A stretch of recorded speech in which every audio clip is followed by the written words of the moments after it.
know is that there is a one-page description of what we're going through this evening. You can help yourself to that once it's over. And secondly, that we want to thank the folks actually who provided coffee for us from the Dunya marketplace. What used to be 10,000 villages does carry fair trade Ethiopian coffee, and that's what I'll have this evening. And the Ethiopian coffee ceremony is a lot different than the Oriental tea ceremony or the Central American cocoa ceremony. In that the tea ceremony is typically an intimate and a presentation kind of thing. In Ethiopia, it's a community and it's a sharing activity. And in fact, the sequence, which would be the green bean roasting, cleaning, the grinding in a mortar and pestle, that powder added to the pottery server with boiling water to it, and then it would be brought to a boil, and then the cups that you see would be served, would be poured in a continuous stream from that. And the logic of that, as opposed to Turkish coffee and doing individual cups, is that you don't keep getting the grounds in every cup. You just get it in those that come off the bottom. But it's also important in the Ethiopian ceremony, because those same grounds are going to be used 2 more times, that you don't lose them. Because the proper and complete ceremony would be to have 3 servings of the coffee. And what you'll find, which I thought was a nice coincidence, is that the final and the third cupping is called baraka, which means blessing, which ties you to that family that you are having coffee with.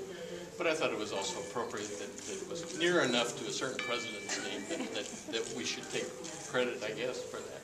Certainly what Ethiopia would take credit for is coffee. If you're not aware of coffee's origins, out of Kaffa province in Ethiopia, discovered by a goat herder because of the actions of his animals after having eaten raw cherries off of a coffee bush.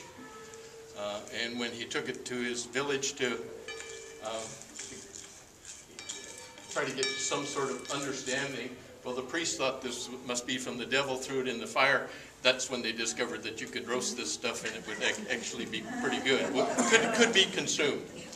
And Kaffa province still has coffee growing in it ever since the first times that it was discovered in that mode. So I think we'll actually get some coffee out and go through that element of the ceremony. Part of my exclamation that you'll see on the sheet, and again, it's typical of those other 2 ceremonies besides this one, that is the tea ceremony, cocoa, and coffee, are performed just by women. Men are not involved in that process. And part of that appears to be a link to Mother Nature, to Mother Earth. And in Ethiopia, the elements are earth, wind, and fire. Great group if you haven't heard them. And water. And the earth from where the coffee itself is grown, but also the zabina, the pot, is clay, is earth that the coffee is served from. Wind,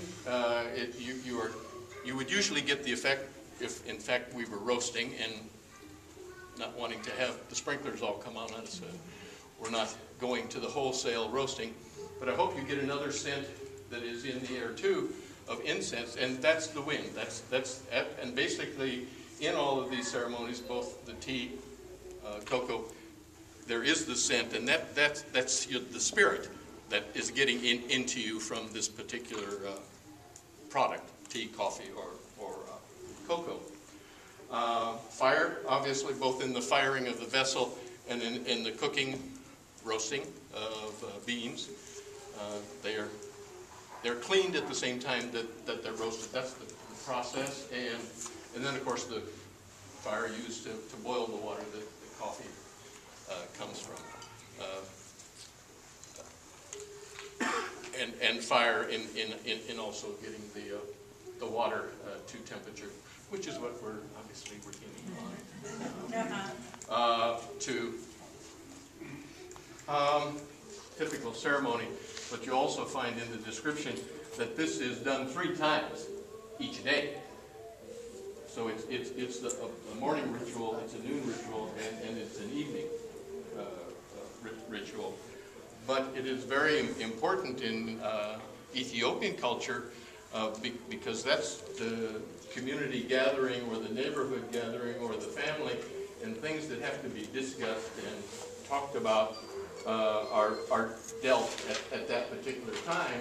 And just like you would in a business meeting, you don't want to have drinks to make sure the lubrication went well within the family or the community. Coffee does that in Ethiopia.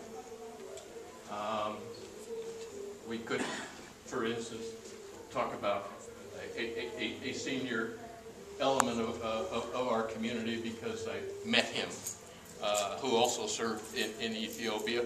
But there might be some things that maybe he hadn't been properly doing in the village. In the village, someone would not call him to task, but would find some way, either with a pun or with irony, and Ethiopian language is just well known for that, to be sure that person knew that they were kind of unnoticed about something that others thought might be done differently. And in Ethiopia, that is called semina work. And semina is wax, and work is gold. So what it is that nugget of gold, why that pun or that irony was being used. Because obviously Ethiopians are confrontational.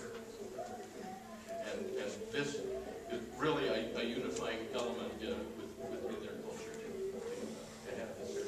But it's also a welcoming and a celebratory sort of thing when there are newcomers or additional folks. Every morning I was in the city, not in the village, but every morning coffee was roasted, outside my window. I didn't partake, and maybe but a few times, but certainly not on a daily basis. Certainly not 3 times. With that, obviously, we know what that means. That eventually that egg becomes a chicken.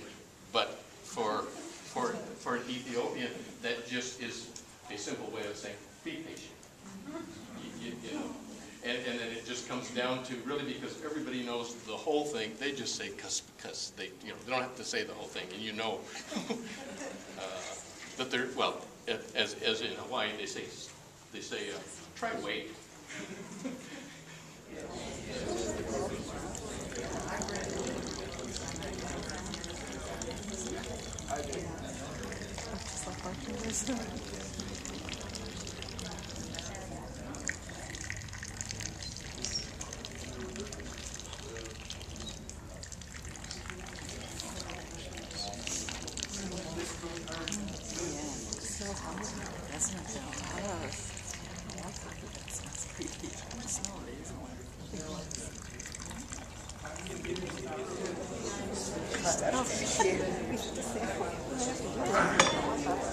I'm going to let her serve to other people.